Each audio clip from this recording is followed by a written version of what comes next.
Hello प्यारे विद्यार्थियों, नमस्कार। आपका हमारे इस चैनल में हार्दिक स्वागत है।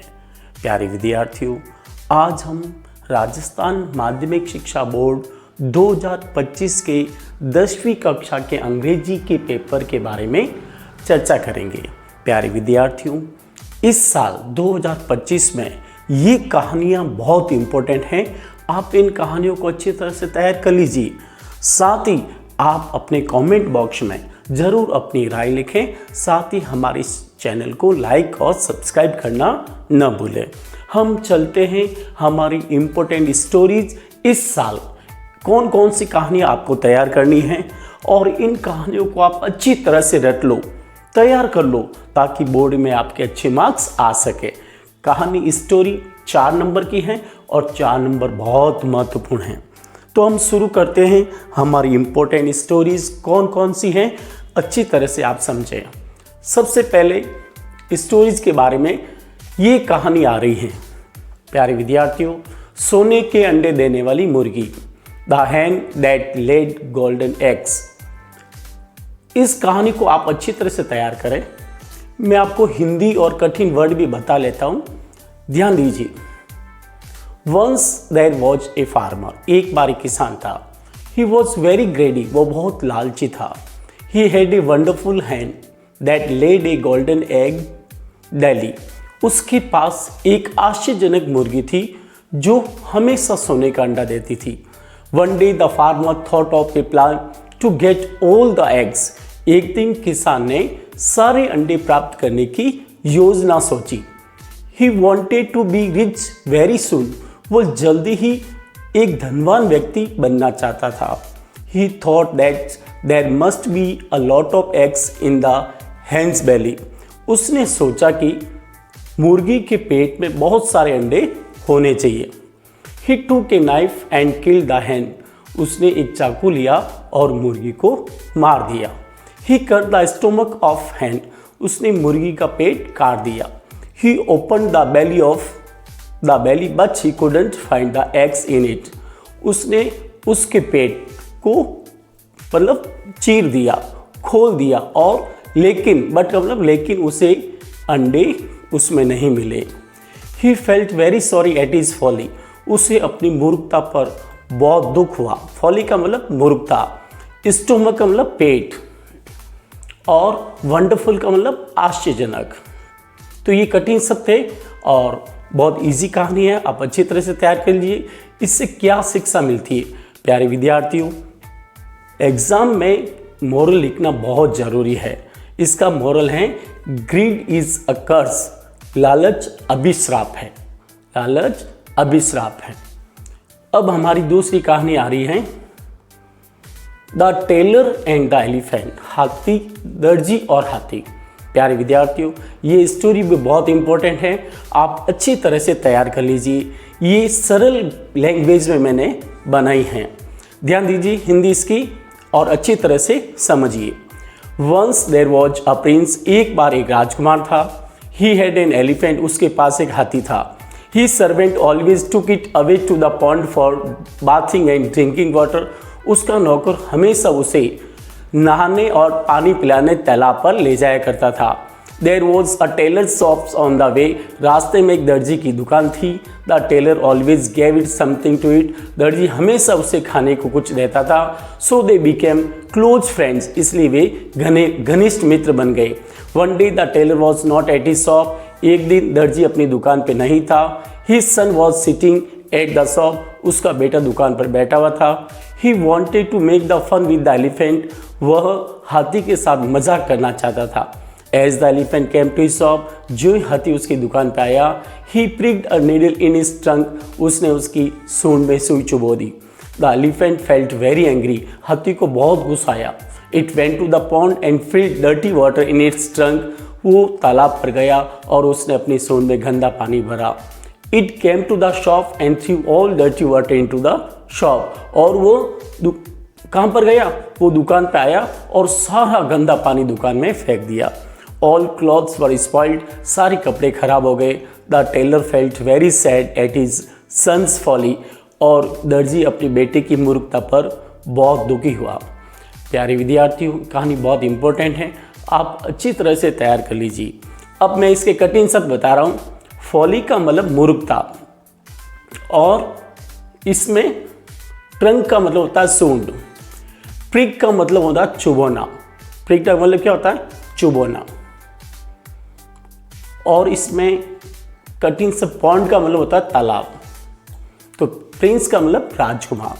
तो ये बहुत इजी कहानी है, आप इसे अच्छी तरह से तैयार कर लीजिए और एग्ज़ाम में अच्छे मार्क्स लाने की कोशिश करें। हम आशा करते हैं कि इस बार 2025 के बोर्ड में आपके अच्छे मार्क्स आएँ। साथ ही प्यारे विद्यार्थियों, हमारे इस चैनल को सब्सक्राइब जरूर करें। तीसरी कहानी है ऑनेस्ट वुडकटर, ईमानदार लकड़हारा। ये भी कहानी बहुत ईजी है। Once there was a woodcutter, एक बार एक लकड़हारा था। ही वॉज वेरी ऑनेस्ट, वो बहुत ईमानदार था। One day he was cutting would near the bank of the river, एक दिन वो नदी के किनारे लकड़ियाँ काट रहा था। His ex suddenly slipped from his hand and fell down into the river, अचानक उसकी कुल्हाड़ी उसके हाथ से स्लिप हो गई और नदी में गिर गई। The x was the source of his living, कुल्हाड़ी उसकी आजीविका की साधन थी। ही बिगेन टू वीप, रोने लगा। The river goddess appeared before him, नदी की देवी उसके सामने प्रकट हुई। She asked him the cause of weeping, उसने उसे रोने का कारण पूछा। The woodcutter told her everything, लकड़हारे ने उसे सब कुछ बता दिया। The river goddess dived into the river and came out with a golden axe, नदी की देवी नदी में डुबकी लगाई और सोने की कुल्हाड़ी के साथ बाहर आई। The woodcutter refused to take it, लकड़हारे ने उसे लेने से मना कर दिया। The river goddess again dived into the river and came out with a silver axe, नदी की देवी फिर नदी में डुबकी लगाई और चांदी की कुल्हाड़ी के साथ बाहर आई। The woodcutter again refused to take it, लकड़हारे ने फिर उसे लेने से मना कर दिया। He told the river goddess that his axe was made of iron, उसने नदी की देवी को बताया कि उसकी कुल्हाड़ी लोहे की बनी हुई थी। The river goddess again dived into the river and came out with iron axe, नदी की देवी ने फिर नदी में डुबकी लगाई और लोहे की कुल्हाड़ी के साथ बाहर आई। The woodcutter felt very happy to find his axe, लकड़हारा अपनी कुल्हाड़ी पाकर बहुत खुश हुआ। The river goddess felt very happy at his honesty and gave him all 3 axes, नदी की देवी उसकी ईमानदारी पर बहुत खुश हुई और उसने उसे तीनों कुल्हाड़ी दे दी। और इसके मोरल है प्यारे विद्यार्थियों, honesty is the best policy, ईमानदारी सबसे अच्छी नीति है। प्यारे विद्यार्थियों, इसमें जो कठिन शब्द हैं मैं आपको बता लेता हूँ। सबसे पहले ऑनेस्ट यानी ईमानदार, बैंक यानी किनारा, स्लिप्ड यानी फिसल गई, लिविंग यानी आजीविका, सोर्स यानी साधन। The x was source of his living, कुल्हाड़ी उसकी आजीविका की साधन थी। और एपियर्ड यानी प्रकट हुआ, प्रकट हुई। कोज यानी कारण, उसे रोने का कारण पूछा। और डाइव यानी डुबकी लगाना। इस रिफ्यूज यानी मना कर दिया। तो इस तरह से ये कहानी के कठिन वर्ड हैं, आप अच्छी तरह से याद करें। साथ ही हमारे चैनल को सब्सक्राइब करना ना भूलें। अगली कहानी है प्यारे विद्यार्थियों, the bee and the dove, मधुमक्खी और फाख्ता। ये भी कहानी बहुत इंपॉर्टेंट है। Once there was a bee, एक बार एक मधुमक्खी थी। One day it was, one day ध्यान रखना, यहाँ पर लिखना है वन डे, एक दिन, या डे लिखना भूल गए तो आप लिख दीजिए one day. One day it was drinking water at the river, एक दिन वो नदी पर पानी पी रही थी। It suddenly slipped and began to drown into the water, वो अचानक स्लिप हो गई और पानी में डूबने लगी। ड्राउन का मतलब डूबना। A dove was sitting near the tree near the bank of river, एक फाख्ता पेड़ नदी के किनारे के पेड़ के पास बैठा हुआ था। डो का मतलब फाख्ता, comedy. A dove was sitting in the tree near the bank of river, एक फाख्ता नदी के किनारे एक पेड़ पर बैठा हुआ था। It saw the bee drowning, उसने मधुमक्खी को डूबते हुए देखा। It felt pity on the bee, उसे मधुमक्खी पर दया आ गई। It plucked a leaf and drop near the bee, उसने एक पत्ती तोड़ी और मधुमक्खी के पास गिरा दी। द बी यहाँ पर है ना, द बी क्लाइम्ड, मधुमक्खी उस पत्ती पर चढ़ गई। द बी क्लाइम्ड, यहाँ बी लिखना है, ध्यान रखना। The bee climbed on it and flew away, मधुमक्खी उस पर चढ़ी और उड़ गई। After some days a hunter aimed at the same dove, कुछ दिनों बाद एक शिकारी ने उसी फाख्ता पर निशाना लगाया। The bee saw him aiming at the dove, मधुमक्खी ने उसे उसी फाख्ते पर निशाना लगाते हुए देख लिया। It flew to him and stung at his arm, वो उड़कर उसके पास गई और उसकी भुजा पर डंक मार दिया। हिज एम मिस्ड, उसका निशाना चूक गया। And the dove flew away, और फाख्ता उड़ गया। इस कहानी का मॉरल है do good and have good, कर भला तो हो भला। इसमें कठिन शब्द ये ध्यान दीजिए, इसमें कठिन कुछ ज़्यादा नहीं है, लेकिन फिर भी देखिए इसमें स्लिप यानी फिसल गई, ड्राउन यानी डूबने लगी, और पीटी का मतलब दया, उसे उस पर मधुमक्खी पर दया आ गई। प्लग यानी तोड़ी, प्लग यानी तोड़ना, लिफ यानी पत्ती, ड्रॉप यानी गिरा दी, उस पत्ती को कहाँ गिरा दी? मधुमक्खी के पास। क्लाइम्ड अप का मतलब है चढ़ना, ठीक है, क्लाइम्ड अप या क्लाइम्ब, और फ्लू अवे उड़ गई। हंटर का मतलब शिकारी। कुछ दिनों बाद उसी फाख्ते पर एक शिकारी ने एम्ड का मतलब निशाना लगाया। डो का मतलब फाख्ता, कॉमेडी। स्टंट यानी डंक मार दिया। कहानी बहुत इजी है प्यारे विद्यार्थियों, इसे अच्छी तरह से तैयार कर लीजिए। अब हमारी अगली कहानी है the lion and the mouse, शेर और चूहा। प्यारे विद्यार्थियों, this is also very important story for the board exam. इस कहानी को भी आप अच्छी तरह से तैयार कर लें, साथ ही हमारे इस चैनल को सब्सक्राइब जरूर करें। कहानी देखिए। Once there was a lion, एक बार एक शेर था। One day it was sleeping under a tree, एक दिन वो पेड़ के नीचे सो रहा था। There was a hole of mouse near the tree, पेड़ के पास एक चूहे का बिल था। The mouse came out from the hole and began to jump on the lion's body, चूहा बिल से बाहर आया और शेर के शरीर पर कूदने लगा। The lion suddenly walk up, शेर अचानक जग गया।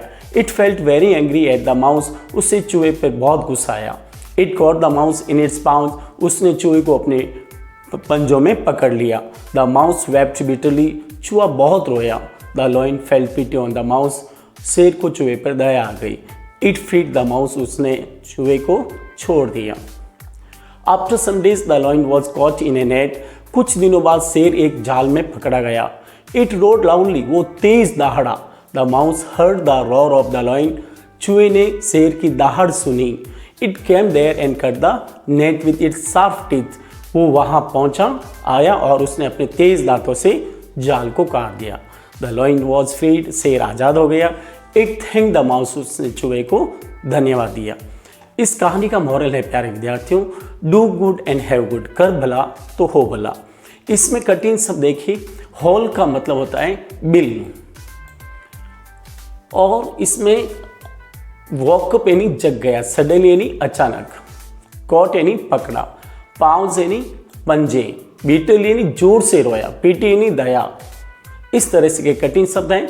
और रोर यानी दहाड़ना, शार्प यानी तेज।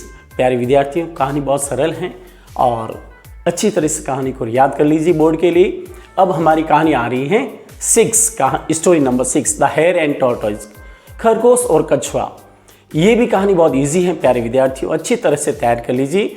कहानी शुरू होती है इस तरह से, साथ ही हमारे इस चैनल को सब्सक्राइब जरूर करें। Once there was a hare, एक बार एक खरगोश था। इट वॉज वेरी प्राउडी, वो बहुत घमंडी था। It was proud of its speed, उसे अपनी चाल पर घमंड था। One day it was walking in the garden, एक दिन वो जंगल में, एक दिन वो गार्डन में चल रहा था, घूम रहा था। It suddenly met a tortoise, अचानक उसे एक कछुआ मिला। अचानक उसे क्या मिला? कछुआ। और the tortoise was walking slowly, कछुआ धीरे धीरे चल रहा था। The hare laughed at the tortoise speed, खरगोश कछुए की चाल पर हंसा। The tortoise felt very angry, कछुए को बहुत गुस्सा आया। It challenge the hare to run a race, उसने खरगोश को एक दौड़ दौड़ने की चेतावनी दी। The hare accepted the tortoise challenge, खरगोश ने कछुए की चुनौती स्वीकार कर ली। The place and time were fixed, समय और स्थान निश्चित कर दिए गए। They both had to reach at the tree, दोनों को एक पेड़ तक पहुंचना था। First the hare ran very fast, सबसे पहले खरगोश तेज दौड़ा। But it was soon tired, लेकिन जल्दी वो थक गया। It thought to take rest under the tree and slept, उसने एक पेड़ के नीचे आराम करने की सोची और वो सो गया। The tortoise runs slowly and reached at the tree first, और कछुआ लगातार चलता रहा और पेड़ तक पहले पहुंच गया। यहाँ पर द टॉर्टोइज रेंस, प्यारे विद्यार्थियों, रेन इन दौड़ता रहा, continue, RAIN, the tortoise ran slowly and reached at the tree first. कछुआ लगातार दौड़ता रहा, चलता रहा और वहां पर पेड़ पर पहले पहुंच गया। After some time the hare woke up. कुछ समय बाद खरगोश जगा। It ran fast but it found the tortoise already there. और वो तेज दौड़ा लेकिन उसने कछुए को पहले से ही वहां पेड़ तक पहुंचा पाया। It felt shame very much. उसे बहुत शर्म आई। मोरल है इसका, slow and steady wins the race. निरंतर और लगातार चलने वाला हमेशा रेस जीतता है। अब इसके कठिन शब्द देखिए प्यारे विद्यार्थियों, बहुत इजी स्टोरी है। एक बार एक खरगोश था। हेयर का मतलब खरगोश। It was proudy, it was very proudy, बहुत घमंडी था। और स्पीड का मतलब चाल, उसे अपने किस पर घमंड था? चाल पर। वॉकिंग यानी धीरे धीरे। One day it was walking in the garden. एक दिन वो गार्डन में ऐसे ही चल रहा था। सडनली इट मेट यानी मिला। अ टॉर्टोइज यानी कछुआ। अचानक उसे कछुआ मिला। और इस तरह से कठिन शब्द हैं। ज्यादा चैलेंज यानी चुनौती, इज चैलेंज्ड। और यहां पर चैलेंज यानी चुनौती। रेस यानी दौड़। एक्सेप्ट यानी स्वीकार कर ली। और कोई कठिन शब्द नहीं है। आप अच्छी तरह से स्टोरी को तैयार कर लीजिए और परीक्षा में अच्छे नंबर लाने की कोशिश कीजिए। शैम का मतलब शर्म। अब अगली स्टोरी है प्यारे विद्यार्थियों, the fox and the crow यानी लोमड़ी और कौवा। बहुत इजी स्टोरी है और आप अच्छी तरह से समझे। ध्यान दीजिए, स्टोरी इस तरह से शुरू हो रही है। Once there was a fox. एक बार एक लोमड़ी थी। इट वॉज वेरी क्लेवर, बहुत चतुर थी। One day it was very hungry. एक दिन वो बहुत भूखी थी। It went here and there in search of food. वो भोजन की तलाश में इधर उधर गई। But it could not get food anywhere. लेकिन उसे भोजन कहीं नहीं मिला। At last it saw a crow. अंत में उसने एक कौवा देखा। The crow had a bread in its beak. कौवे की चोंच में एक रोटी थी। The fox wanted to get the bread. लोमड़ी उस रोटी को पाना चाहती थी। It went to the crow and said. वो कौवे के पास गई और कहा, you are very beautiful bird. तुम एक बहुत सुंदर पक्षी हो। Your voice is very sweet. तुम्हारी आवाज़ बहुत मीठी है। Please sing a song for me. कृपया मेरे लिए गीत गाओ। The crow felt very happy. कौवा बहुत खुश हुआ। It open the beak to sing a song. उसने गीत गाने के लिए अपनी चोंच खोली। The bread fell down on the ground. रोटी जमीन पर गिर गई। The fox picked the bread up and ran away. और लोमड़ी ने उस रोटी को उठाई और भाग गई। The crow felt very sad. और कौवा बहुत दुखी हुआ। इस कहानी का शिक्षा, इस कहानी का मोरल ये है, इस कहानी से हमें ये शिक्षा मिलती है, बी वेयर ऑफ फ्लैटरर्स। चापलूसों से सावधान। बी वेयर का मतलब सावधान। फ्लैटरर्स का मतलब होता है चापलूस। चापलूसों से सावधान। इसमें कोई कठिन शब्द नहीं है। सर्च का मतलब तलाश में। और एनीवेयर इन कहीं भी। बिग यानी चोंच। और कोई कब ऐसा वर्ड नहीं है इसमें जो हार्ड वर्ड है। आप अच्छे तरीके से स्टोरी को तैयार कर लीजिए। पिक्ड इट अप का मतलब होता है उठाना। पिक अप, पिक्ड उठाना। अगली कहानी है प्यारे विद्यार्थियों, द बैड कंपनी, बुरी संगति। ये भी कहानी बहुत सरल है इस तरह से, लेकिन हमारे इस चैनल को सब्सक्राइब जरूर कीजिए और अपने कमेंट बॉक्स में अपना सजेशन जरूर लिखें कि आपकी स्टोरी आपको कैसे समझ में आई। चलिए शुरू करते हैं। Once there was a farmer. एक बार एक किसान था। He had only a son. उसका एक बेटा था, एकमात्र बेटा था। Once he fell into a bad company. एक बार वो बुरी संगति में पड़ गया। He began to live with bad boys and spend his most of time with them. वो अपने बुरे साथियों के साथ रहने लगा और अपना अधिकांश समय उनके साथ बिताने लगा। The farmer advise to leave the bad company but he never listen to his father. किसान उसे बुरी संगति छोड़ने की सलाह दी, लेकिन उसने अपने पिता की कभी नहीं सुनी। One day the farmer thought of a plan. एक दिन किसान ने एक योजना सोची। He went to the market and brought some fresh apples. वो बाजार गया और उसने कुछ ताज़ा एप्पल ले आए। He also brought a rotten apple. वो साथ में एक सड़ा हुआ, rotten का सड़ा हुआ सेब भी लाया। He called his son and asked him to put all the apples in the basket. और उसने अपने बेटे को बुलाया और सारे एप्पल्स को बास्केट में रखने को कहा। He also asked him to put the rotten apple with them. उसने उसे वो सड़ा हुआ सेब भी उनके साथ रखने को कहा। After some days, the farmer called his son and asked him to bring the basket. कुछ दिनों बाद किसान ने अपने बेटे को बुलाया और वही बास्केट लाने को कहा। His son brought the basket. उसके बेटे ने बास्केट लेकर आया।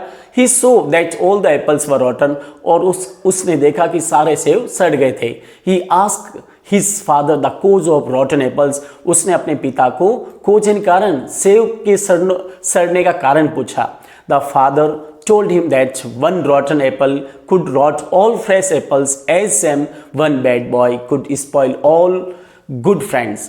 और उसके पिता ने उसे समझाया, बताया कि एक सड़ा हुआ सेब सभी ताज़े सेबों को आप खराब कर सकता है, उसी तरह से एक बुरा लड़का सभी अच्छे दोस्तों को खराब कर सकता है। His son understood everything, उसका लड़का सब कुछ समझ गया। He left the company of bad boys from that day, उस दिन से उसने बुरी संगति छोड़ दी।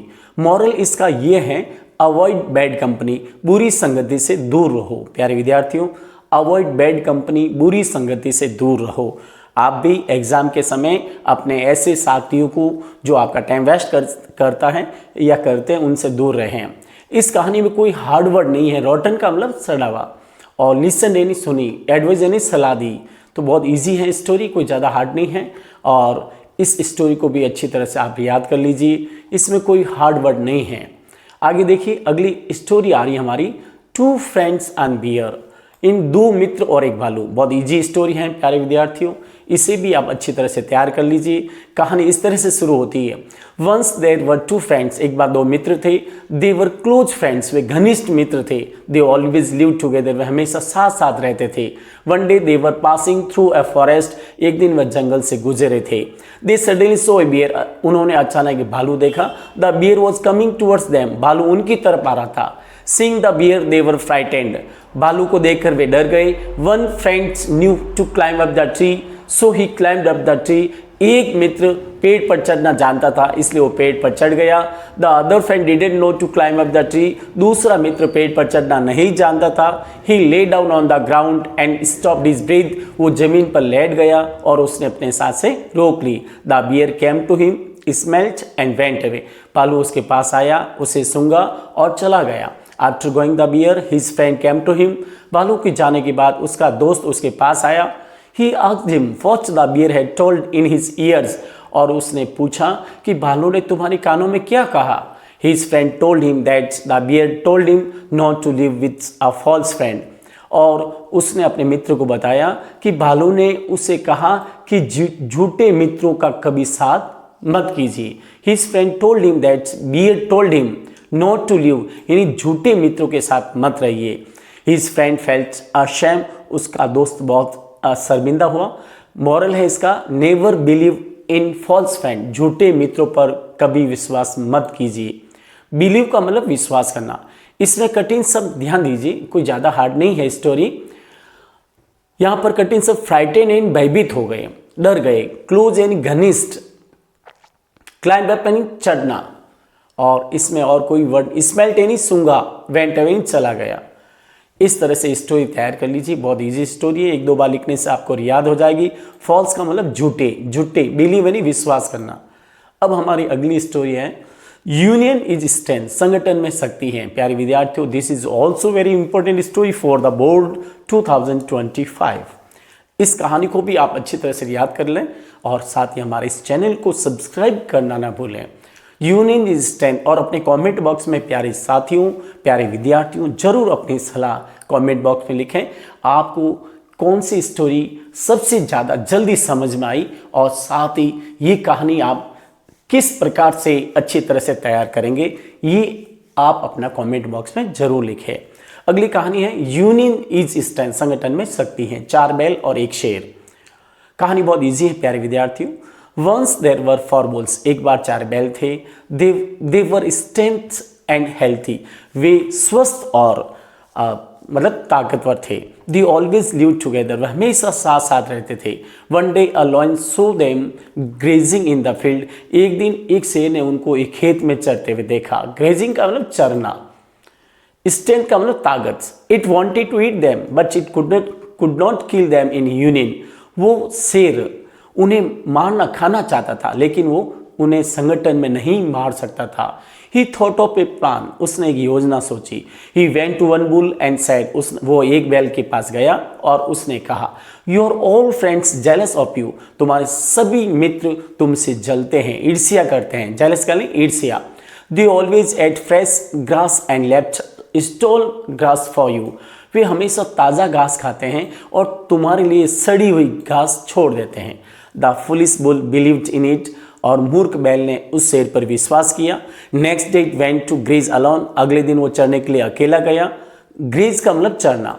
The lion so it alone and killed it, शेर ने उसे अकेला, अलोन ने अकेला देखा और उसे मार दिया। Next day it went to the other bull and said same thing, अगले दिन वो दूसरे बैल के पास गया और वही बात दोहराई, सेम थिंग, वही बात वापस कही। The other bull did same mistake, दूसरे बैल ने वही गलती की। It also went to graze alone, वो भी चरने के लिए अगले दिन अकेला गया। द लॉयन किल्ड इट, शेर ने उसे भी मार दिया। In the same way the lion killed all the bulls one by one, इसी तरह से शेर ने सभी एक एक करके सभी बैलों को मार दिया। कहानी इसका मॉरल है, यूनियन इज स्ट्रेंथ, संगठन में शक्ति है। यानी शेर ने चारों बैलों को अलग अलग करके मार दिया, अगर चारों बैल एक साथ रहते तो कभी नहीं मरते। लास्ट स्टोरी है प्यारे विद्यार्थियों, the wolf and the lamb, भेड़िया और मेमना। ये भी कहानी बहुत इंपॉर्टेंट है, अच्छी तरह से आप तैयार कर लें। लास्ट स्टोरी है, कहानी समझिए। Once there was a wolf, एक बार एक भेड़िया था। One day it saw a lamb drinking water at the bank of river, एक दिन उसने एक मेमने को नदी के किनारे पर पानी पीते हुए देखा। It wanted to eat the lamb, वो मेमने को खाना चाहता था। It went to the lamb and said, वो मेमने के पास गया और कहा, why are you making dirty water, तुम पानी को गंदा क्यों कर रहे हो, तुम पानी को गंदा क्यों कर रहे हो। द लैम सेड, मेमने ने कहा, sir the water is running from you to me, sir श्रीमान जी पानी आपकी ओर से मेरी ओर आ रहा है। How can I make dirty water, तो मैं पानी को गंदा कैसे कर सकता हूँ। द वुल्फ अगेन सेड, भेड़िया ने फिर कहा, why did you abuse me last year, तुमने पिछले साल मुझे गाली क्यों दी, एब्यूज यानी गाली देना। द लैम अगेन सेड, मेमने ने फिर कहा, sir I am only 6 months old, sir श्रीमान जी मैं तो केवल 6 महीने का हूँ। How could I abuse you, तो फिर मैं गाली कैसे आपको दे सकता हूँ। देन फिर भेड़िया ने कहा, then if you not it must be your parents, फिर उसने कहा अगर तुम नहीं थे तो तुम्हारे माता पिता थे। Saying this it jumped on the lamb and killed it, और ये कहते उसने वह मेमने पर झपटा, कूदा और उसे मार दिया। माइट इज राइट, जिसकी लाठी उसकी भैंस, इसका मॉरल क्या है, जिसकी लाठी उसकी भैंस। प्यारे विद्यार्थियों, सारी स्टोरी इजी हैं और मैंने अच्छी तरह से इन स्टोरीज को तैयार की हैं। ये 2025 के बोर्ड के पेपर में इनमें से एक कहानी 100% आएगी। प्यारे विद्यार्थियों, इन कहानियों को आप तैयार कर लीजिए, साथ ही हमारे इस चैनल को सब्सक्राइब जरूर कीजिए ताकि हम समय समय पर आपको इम्पोर्टेंट क्वेश्चन भेज सकें।